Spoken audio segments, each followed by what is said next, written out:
You were sanctified. Okay? Pinabanal, no? We are set apart from the world dito sa mundo, no?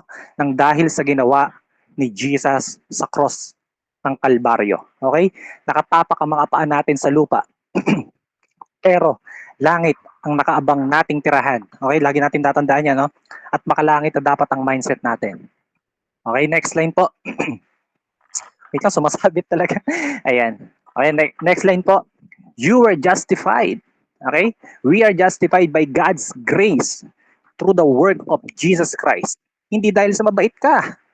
Okay? Nang dahil sa ginawa ni Kristo. Kung hindi dahil sa ginawa ng Panginoon Diyos, no? Hindi po tayo mawawash, hindi po tayo ma-sanctify, hindi po tayo ma-justify. Okay? Ang emotional healing, isa ito sa pangunahing kailangan ng bawat Kristiyano. Okay? Kailangan ko to. Kailangan ko to. Okay? Magkaiba ang emotional harmful at emotional abuse. Okay? Ang emotional harmful, mga kapatid, ito yung emotions na hindi mo makontrol. Okay? Ang emotional abuse naman is makukuha ito sa tao. Tulad ng mga anak, asawa, kaibigan, na hindi maganda ang pakikitungo sa iyo, no? Sa mga ganyan mo pwede makuha ang emotional abuse. Sa Bible walang exact word, no? Na emotional abuse or emotional harmful. Makikita lang natin is yung word na carnal. Pero may mga characteristic, no, na pwede natin makita pagdating sa mga emotional abuse, okay? Mamaya tatalakayin po natin kung ano nga bang ibig sabihin ng carnality. Okay, example po ng emotional abuse, yung story ni Abigail. Okay, balik po tayo sa 1 Samuel chapter 25. Napakaganda ni Abigail at matalino, pero nakaranas siya ng emotional abuse sa kanyang asawang si Nabal. Asawa niya na ito, mga kapatid, ano? Si Nabal, dinidescribe siya bilang isang wicked. Napakayaman niya at namatay siya dahil inatake siya sa puso. No? Pinarusahan siya ni Lord. No? Kaya wag po tayong mapang-abuso ng kapwa natin, mga kapatid. Baka atakihin tayo sa puso. And then tuloy po natin, Nabal ang kanyang pangalan. No? Sa verse 3 po ito. At sa buhat sa angkan ni Caleb, ang asawa niya si Abigail. Ang babaeng ito'y maganda at matalino. Ngunit si Nabal ay masungit at magaspang ang pag-uugali. No? Nagpunta si Abigail kay David, may dalang pagkain dahil papatay na ni David lahat ng lalaki sa pastulan ni Nabal kinabukasan ng umaga. Okay? Maganda ang pakikitungo ni David at ang kanyang mga tauhan kay Abigail at kay Nabal. Binabantayan pa sila kapag nagpapastol sa parang. Tapos ganun yung sinukli ni Nabal nung pinapunta ni David ang kanyang mga tauhan sa kanya. Okay? Hindi ko na po isa-summarize to, mga kapatid, no? Dahil kunin lang po natin yung example nito. Basahin niyo po itong story nito, napakaganda. Pwede po tayong makarelate diyan, okay? Ito ang sinabi ni Abigail nung pumunta siya kay David. Ito po sa verse 25. Huwag po ninyong pansinin si Nabal. Wala pong kwentang tao iyon. Tamang-tama po sa kanya ang kanyang pangalan. Siya po'y loko-loko. Hindi ko po kasi nakita ang mga tauhan niyong pinapunta sa amin. Burihin niyo, asawa niya na yan, no? Sinabi walang kwentang tao yun. Napakasungit kasi ni Nabal at napakagaspang ng pag-uugali. Okay? Kung ikaw ay abuser ng emotion ng iba, hindi magandang behavior yan bilang isang Kristiyano. Okay? Hindi natin maiiwasan ang emotional abuse hanggat merong abuser nito. Ang magandang gawin dyan, i-refuse mo na lang. Lumapit ka sa Panginoon. Si Lord, siya ang bahala. Okay? Hindi natin alam kung kailan at saan tayo pwede makaranas ng emotional abuse. Dahil sobrang delikado nito, maraming tao ang humantong sa pagpapakamatay dahil nakaranas sila ng pang-aabuso. Okay? Pero lagi nating tatandaan, hindi bulag si Lord sa abuser nito. At ipag-pray din natin sila. Lahat may pag-asang baguhin ni Lord hanggat merong hininga. Okay? Iyan po ang ilang examples, no, ng emotional abuse. Pero iba naman ang kaso ng emotional harmful, no? Kapag naranasan natin 'to, mga kapatid, wag po tayong maging bulag, no? Gamutin natin ito. Ang emotional healing, continually po ito hanggat di pa tayo glorified body. Kaya need natin ng maintenance, okay? Naniniwala ako kailangan natin ito, mga kapatid. Okay? Kayo ba naniniwala kailangan natin 'to? Hallelujah. So, pakitype nga dyan sa chat box natin, Lord, kailangan ko to. Kailangan ko ng emotional healing. Hallelujah. Maraming Christian Ngayon, nag-i-struggle sa kanilang emotional harmful na minsan nauuwi sa paggawa ng hindi maganda. Okay? Pwede mo rin makuha ito sa labas ng bahay, sa trabaho, o sa eskwelahan. Okay? Pwede kang mapustrate, no? Sa mga activities and exam, no? Na pwede makaapekto sa emotion mo. Okay? Hindi kasalanan, mga kapatid, ang makaranas ng depression at emotional battle. Kasi hindi mo naman ginusto yun eh. Nagiging kasalanan lang ito kung paano mo siya i-handle at susolusyonan. Palino po? Dalawa lang kasi yan. It's either lumapit ka sa Panginoon o lumayo ka sa Kanya. Karaniwan sa mga symptoms ng emotional harmful, mga kapatid, yung hindi ka makatulog, no?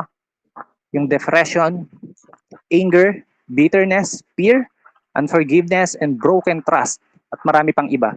Especially sa mga kababaihan, no? All the girls I preach before. Sa mga kababaihan, yung hormones, no? Correct me if mali ako, no? Isa itong natural substance. Nire-regulate niya yung isang part ng body natin para mag-grow at ma-develop. Okay? Sa mga nanay natin, apektado rin po sila. Okay? Sign of aging. Kaya minsan matampuhin, no? Even mga kabataan. Alam niyo mga kapatid, ano, dito sa lugar namin, may lalaking nagbigti. Alam niyo kung ilang taon lang? 12 years old.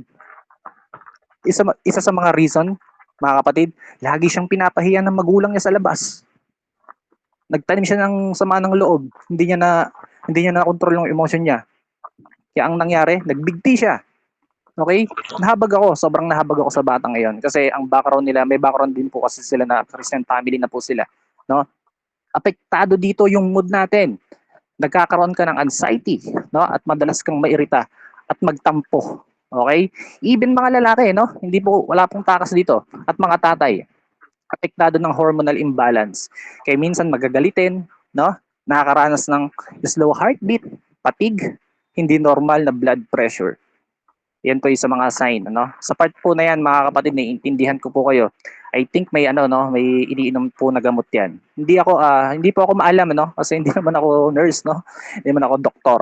Hindi ako maalam sa medical knowledge. Ang concern ko lang is yung bad mood na naapektuhan na yung good attitude natin, yung karakter. Kaya nakakapag-commit tayo ng kilos na salungat sa tinuturo ng Biblia. Okay? Maintaining a good attitude, mga kapatid, when struggling with hormones is very difficult sa ating lahat. No?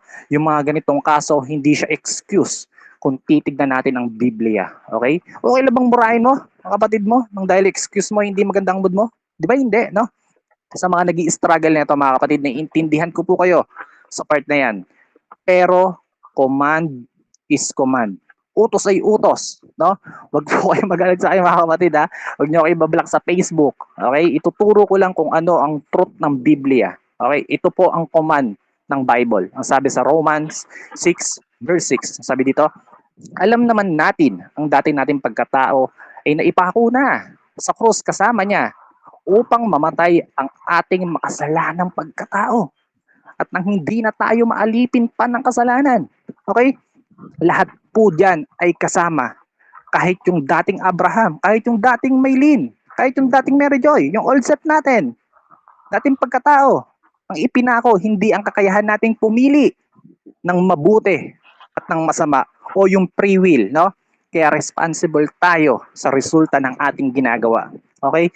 Kaya minsan, ano, mga kapatid, nakakapag-commit pa rin tayo ng kasalanan.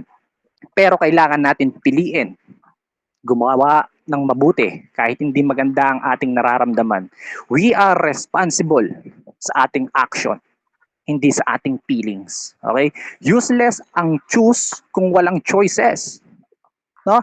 Ang nais ni Lord, sundin at mahalin natin siya mula sa kakayahan nating pumili. Ano man ang ating nararamdaman, mga kapatid. Again, ulitin ko to, mga kapatid, no? Responsible tayo sa ating action, hindi sa ating nararamdaman. May sinful nature tayo noong natagpuan natin si Lord, no? Hindi instant na wala 'yon. Dahil espiritu ang naborn again sa atin, no? Hindi yung flesh.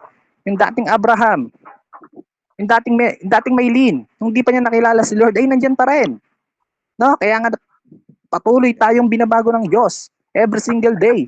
Kaya we need to act sa changes. Act, mga kapatid, no? Sa changes. Kapag meron tayong gustong baguhin sa sarili natin, dapat kilusan natin yan. Hindi pwedeng hindi. Ang word na act, kung titignan natin sa Greek, no? Ang ibig sabihin niya ay prazo. Na ang kahulugan ay repeatedly or habitually. Ang word na yan, hindi lang siya basta ginawa mo ngayon ay hindi mo na siya gagawin bukas. Ito ay repeatedly, habitually. Ang gusto mo ng changes, kilusan mo. Okay? Kaya yung mga makamundong bagay na nakagawian po natin, hindi po instant na nawala yon. Kung dati palagi kang masungit, kung dati palagi kang matampuhin, no? Hindi instant na nawala yon. Kung dati mayabang ka, hindi instant na nawala yon, no? Ngunit kung ikaw ay nakipag-isa na kay Kristo, ikaw ay bago ng nilalang. Dapat may binabago ka na sa sarili mo. Hindi pwedeng hindi, no? Kung excuse mo ang pagiging moody mo, ang pagiging matampuhin mo, kaya ka nakakapag-commit ng kasalanan, babaliin niya yung sinasabi ni Pablo. Ang sabi ni Pablo, therefore, if anyone is in Christ, the new creation has come. The old has gone. The new is here. Nandito na yung bago, no? Sabi ko nga kanina, hindi excuse ang resulta ng emotional harmful at hormonal imbalance sa sinasabi ng Bible. We are new creatures, no? Pag sinabing bago, mabango yan. Sa paningin ng iba, hindi dapat nakakasulhasok ang pag-uugali natin sa kanila. Hallelujah. A new creation means a new person, no? Kung dati ikaw ang nasusunod sa sarili mo dahil bago ka na lang, dapat si Lord na ang nasusunod sa iyo, no? A new creation means a new perspective. Kung ang pananaw mo sa buhay noon, mag-aaral, magkakaedad, nagtatrabaho, pamamatay, nabago na 'yon, no? Dahil namit mo si Lord, ang gusto mo magsilbi na sa kanya, no? A new creation means a new purpose. Kung dati purpose mo ay para lang sa sarili mo, ngayon ay iba na dahil na-encounter mo si Lord, no? Jesus sacrificed himself so that we could live as new creatures, no?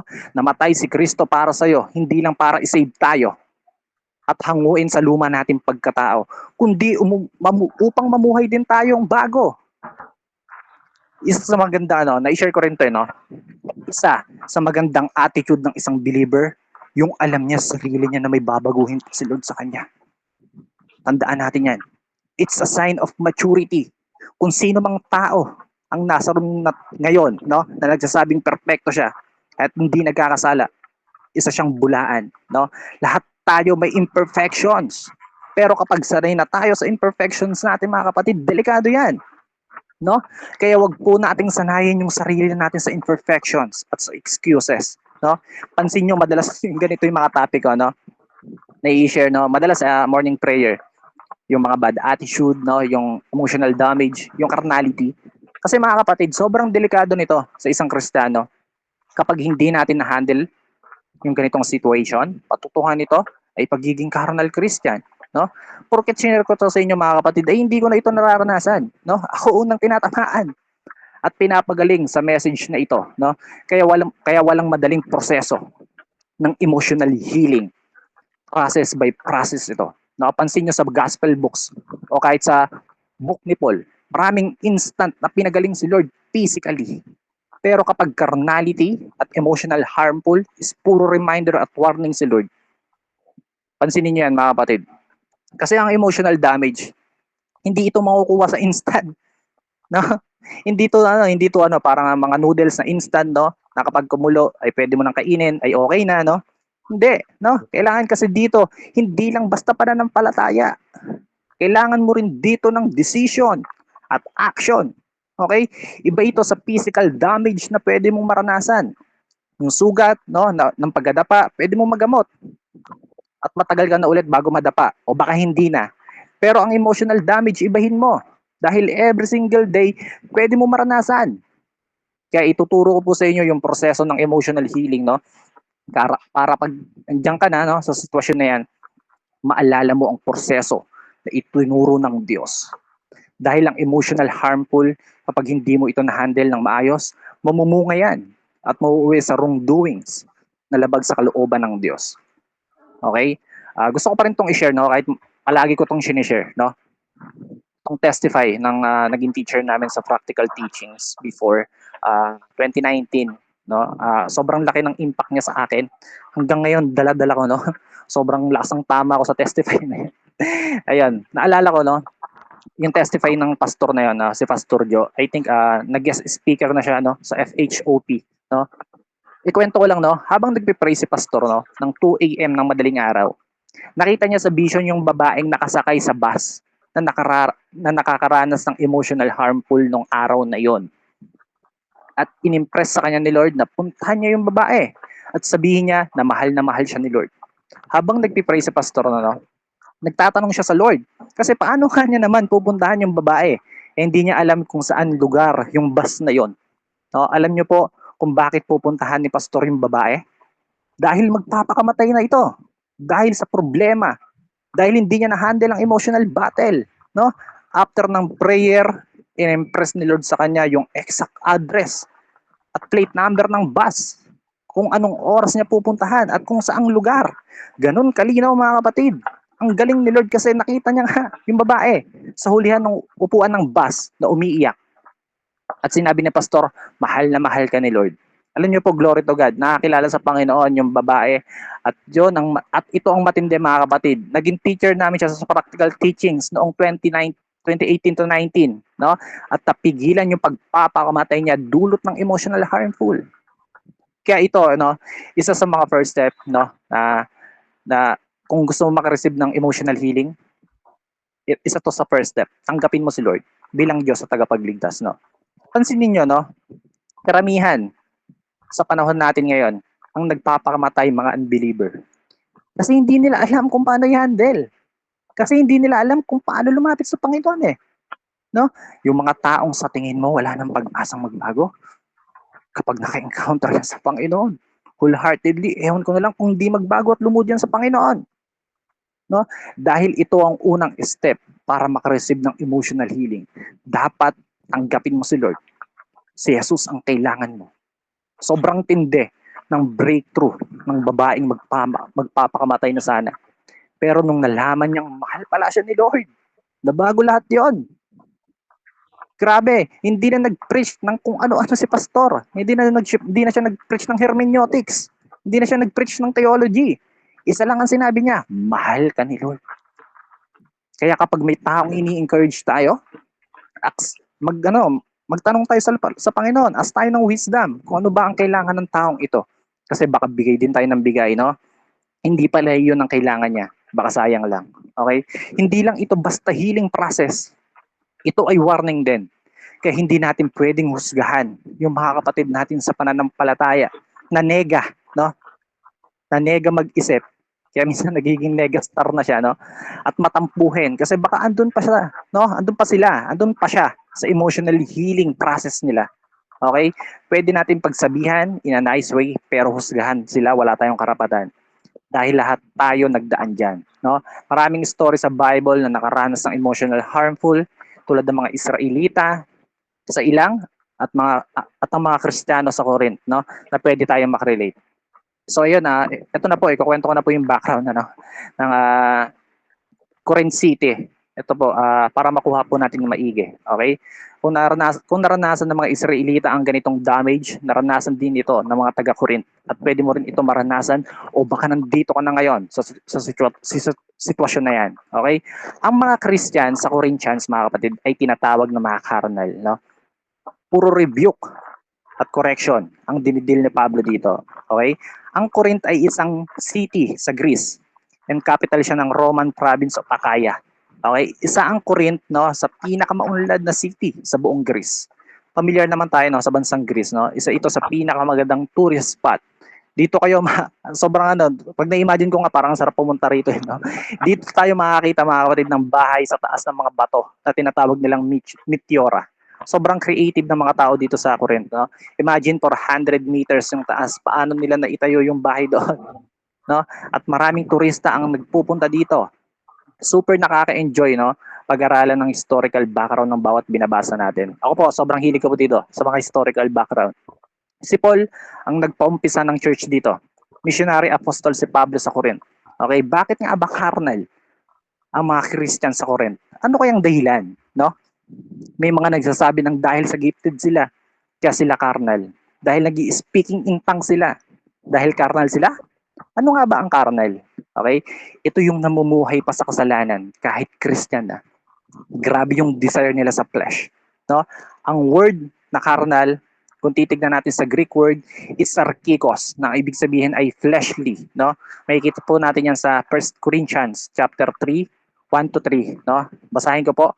For you are still carnal, for where there are envy, strife, and divisions among you, are you not carnal and behaving like mermen, no? At sa Book of Corinthians din mga kapatid, no, dito natin mababasa yung mga spiritual gifts, no, like tongues, prophecy, no, yung may mga healing, no. Ang gifts ba talaga, no, ni Holy Spirit ang dahilan kung bakit carnal sila, okay? Bibigyan nga ba tayo ni Lord ng bagay para maging carnal tayo?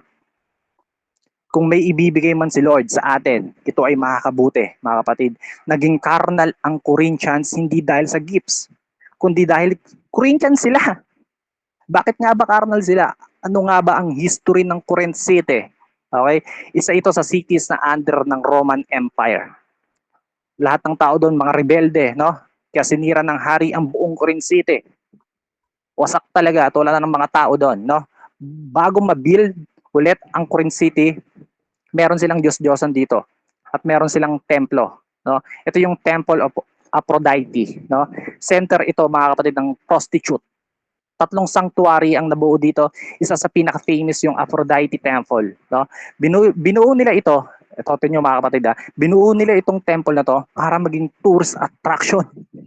Kapag may bisita sa Corinth, from different city, okay? Goddess Aphrodite ang tawag nila sa Diyos nila na sumisimbolo sa lust. Dahil pwede dito mag-sex ang magkapwa lalaki at babae. No? Hieros gamos ang tawag nila, ang ibig sabihin sacred sex. At ginagawa nila yan sa templo. Hieros ang ibig sabihin ay holy and gamos ang ibig sabihin ay marriage. May mga ritual, no, silang ginagawa dito. Okay? And then dumating ang time na may bagong king sa Roman Empire. Ang ginawa niya, gusto niyang itayo uli ang Corinth City. Pero ayaw ng mga tao doon. Kaya nag-isip ang hari paano niya makukonvince ang mga tao doon, no, from the different places, no, na manirahan doon sa Corinth. Ganito ang ginawa niya. Nagbigay siya ng promise sa mga tao na magiging mayaman sila pag tumira at magtrabaho sila sa Corinto. Okay? At naging interested sila. Siyempre, pere. Siyempre, yayaman sila, no? Ang Corinth ay naging center ng prostitute, sex, bars, no? At iba-iba at marami pang karumal-dumal na kasalanan, no? Pupunta sila doon para magkapera, para magnakaw, para magbakasyon, para sa sex, no? Ito, basahin po natin. Meron po tayong verse po diyan. Ito pa rin po ang main text natin. Ang sabi po dito, hindi nyo ba alam na mga makasalanan ay walang bahagi sa kaharian ng Diyos? Huwag ninyong dayain ang inyong sarili. Ang mga nakikiapid, sumasamba sa Diyos-Diyosan, nangangalunya, nakikipagtalik sa kapwa lalaki at babae, nagnanakaw, sakim, naglalasing, lalait ng kapwa, o mandaraya ay walang bahagi sa kaharian ng Diyos. Ganyan ang inlan sa inyo noon. Subalit kayo'y pinatawad na sa inyong mga kasalanan at ginawa na kayong banal ng Diyos. No? Pinawalang sala na rin kayo sa pangalan ng Panginoong Jesucristo at sa pamamagitan ng Espiritu ng Diyos. Sinabi ni Paul yung masasamang pamumuhay ng mga taga-Corinth. Grabe yung mga sins nila. Mga pagan sila, no, mga kapatid. Kaya wala silang konsensya magkasala. At si Paul pumunta doon, nagtayo ng nag-church. Siyempre, sino nga ba yung magiging member niya, no? Siyempre, yung mga taga doon, yung mga tao sa Corinth, no? Yung homosexual, drunkard, fornicators, adulterers, prostitute. Okay, nakuha po natin na born again sila, na wash ang kanilang kasalanan, na receive si Holy Spirit, pero ang pagbabago hindi instant. Kaya nag-i-struggle sila sa carnality, hindi dahil sa gifts ni Holy Spirit, kundi dahil masamang reputation nila at nakasanayan. Kasi Corinthian sila no? Kaya hindi dahil sa nagtatang sila, kaya carnal sila. Carnal na talaga sila before sila ma-born again. Sila ay mga masasamang tao, mga taong walang konsensya, no? Bawat Gentile church, mga kapatid, like Roma, Ephesus, Galatia, no? ay may iba't ibang historical background na pwede tayong makarelate, no? Ito ang short background ng Corinthians, no? Nakuha po ba natin? Na-gets natin, no? If we struggle, mga kapatid, sa kasalanan at nagiging carnal na tayo, ang solusyon diyan ay mag-walk according sa Holy Spirit, no? Kung wala ang matinding move ng Holy Spirit sa Corinthian Christians, baka walang changes at growth doon. Okay? So now, paano nga ba natin ma-receive, no? Ang emotional healing, no? Yung battle, ano, minsan nakakaranas tayo ng mga battle, ng abuse na nagiging sanhi ng panlalamig natin sa Panginoon. Kung minsan nagiging carnal na tayo. Okay? Number 1 po, take note nyo to. Control our thoughts. Ang sabi sa Corinthians chapter 10 verse 4 hanggang 5, for the weapons, no, of our warfare are not carnal but mighty in God for pulling down strongholds, casting down arguments and every high thing that exalt himself against the knowledge of God, bringing every thought into captivity to obedience of Christ, no? Pulling down stronghold. Yung stronghold sa text na to, mga kapatid, ito yung wrong thoughts, yung perceptions na contradict sa kalaman sa salita ng Panginoon. Yung carnal thinking, ito yung tunay na stronghold. Kapag nag-ugat ito sa puso at isip natin, mga kapatid, makikita rin ito sa actions at mahihirapan na tayong wasakin ito. Kaya habang possible pa lang sa isip natin ang mga stronghold na ito, putulin na agad natin sa tulong ng kapangyarihan at salita ng Panginoon. Mahirap kontrole ng wrong thoughts, mga kapatid, kung di ka nagbabasa ng Bible at nag-pray. Wrong thoughts, no, mga kapatid, siya po ay nakakapag-produce ng maling pag-uugali. Kung ano ang laman ng isip natin, yun ang magagawa natin. Kung pupunuin mo ng Word of God ang mind mo, walang puwang ang kaaway para pagharian ng isip mo. Okay? Kung ano ang ginagawa mo, resulta yan ang iniisip mo. Dahil nasa isip ang pasimula ng ating gagawin eh. Ayan ang sinasabi ng Roma. Okay? Kaya mahirap para sa unbeliever ma-overcome ang ganitong case dahil wala silang relasyon sa Panginoon. Okay? Dahil para sa believer, ang prutas ng Holy Spirit eh. No? Kaya kapag nai-struggle ka, may tutulong sa patience mo, may tutulong sa self-control mo, which is the Holy Spirit. Pero pagka sa unbeliever, may tutulong ba? Wala. Kaya magkaroon tayo ng compassionate heart para sa mga unbeliever, no, na hindi pa nakakilala sa Panginoon. Kasi mahihirapan silang i-handle yung mga ganitong situation. Tayo nga mga Kristiyano, nahihirapan eh. How about pa yung mga unbeliever? No, kaya magkaroon tayo ng habag sa mga taong hindi pa nakakilala sa Panginoon. Okay? Number 2 po, confess our sins. No? Alam ko, sobrang kabisado na natin tong verse na to. Hallelujah. Sabi sa 1 John 1:9, if we confess our sins, He is faithful and just, and He will forgive us our sins and purify us for all unrighteousness. No? Bago dumating ang 1 John 1:9, yung verse 9, mga kapatid, sa previous verse, may kita natin dyan yung invitation to relationship with Christ. No? The result of relationship, sin and nature of God, the blessings of walking in the light, and then ito, the presence of sin, the confession of sin, and the cleansing from sin. No? If we confess our sins, He is faithful and just. If you confess, ibig sabihin nito, inaamin mong nagkasala ka. Hindi mo na kailangan pumunta, no, sa tao para mag-confess, no? Dahil pwede kang mag-confess directly sa Panginoon. Pumasok ka sa kwarto mo, isarado mo ang pinto, makipag-usap ka sa Diyos. Dahil si Lord lang ang may kakayahan maglinis ng ating kasalanan. Siya lang ang may kakayahan magpatawad sa ating mga kasalanan. Kung i-deny mo na hindi ka nagkakasala, dinideceive mo ang sarili mo at dinideny mo ang salita ng Panginoon. If you confess our sin, ang ibig sabihin nito, kung lalapit ka sa Diyos, naniniwala kang lilinisin ng Diyos ang kasalanan mo. Okay? Kaya nga nagkakaroon tayo ng conviction sa puso every time na makakapag-commit tayo ng kasalanan. Confession of sin must be personal. Lord, ganito yung nagawa ko ngayon. Lord, nakasakit ako ng kapwa. Lord, patawarin mo ako. Pumasok ka sa kwarto mo, mag-pray, humingi ka ng tawad sa Panginoon. And then, He is faithful and just. Ibig sabihin, He will treat us truthfully, na walang halong pagpapanggap. Ganyan ang Diyos natin. He is faithful and just to forgive our sins at linisin sa lahat ng ating kamalian. No? Paalala, mga kapatid, no? Hindi porket may 1 John 1:9 na He is faithful and just, ay patuloy na tayo sa pagkakasala. Huwag naman nating ubusin, no? Yung letra ng 1 John 1 na yung kakakomit ng kasalanan, no? Mahal ni Lord ang mga makasalanan, pero hindi niya mahal ang kasalanan. Okay? Kaya huwag nating abusuhin ang pagmamahal at pagpapatawad ng Diyos.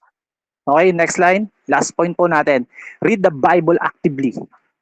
No? Ang sabi sa Proverbs 4 verse 22, for there are life to him who finds them and healing to all his flesh. May healing na masusumpungan sa mga taong nagbabasa ng Bible. Okay? Ang Bible parang x-ray yan. Ine-expose niya yung hidden. No? Ngayon, nagkakaroon ka ngayon ng idea paano siya gamutin. No? Kasi pinapakita ng Bible kung ano yung mali mo na gawa. Okay? Pinapakita ng malinaw kung ano ang pwede natin gamutin. Kaya huwag kang matakot magbasa ng Bible kapag nakakaranas ka ng emotional battle. Okay? Hindi ako magsasawang ulit-ulitin ito mga kapatid. No? Every time I speak, magbasa tayo ng Bible. Kung nais mong makaranas ng emotional healing, magbasa ka ng Bible.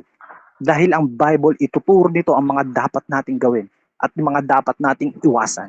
Okay? Para sa ating conclusion mga kapatid, sa Romans 8:5, ang sabi dito, those who live according to the flesh have their minds set on what the flesh desire. But those who live in accordance with the Spirit have their minds set on the Spirit desires. No? Tandaan natin ito mga kapatid, ang emotional battle or harmful, nandyan yan palagi. Lagi yan nakaabang. Pero hindi yan ang main problem. Alam niyo po kung ano yung main problem? Ay kung paano dapat tayo mag-isip. Okay? Hindi tayo magkakaroon ng pagsubok na higit sa kakayahan natin para pagtagumpayan niyon. Ayun ang sinasabi ng James. Kung dahil sa emotional damage, tumalikod ka sa Panginoon, it's your choice. Hindi yan kasalanan ni Lord. Kung nais natin makatanggap ng emotional healing, isip mo ang isip mo sa nais ng Diyos para sa iyo. Okay, tandaan po natin, uulitin ko, kung nais natin makatanggap ng emotional healing, iset mo ang isip mo sa nais ng Diyos para sa iyo. So ayun, purihin po ang Diyos sa kanyang mga salita. No? Manalangin po tayo mga kapatid. No? Heavenly Father,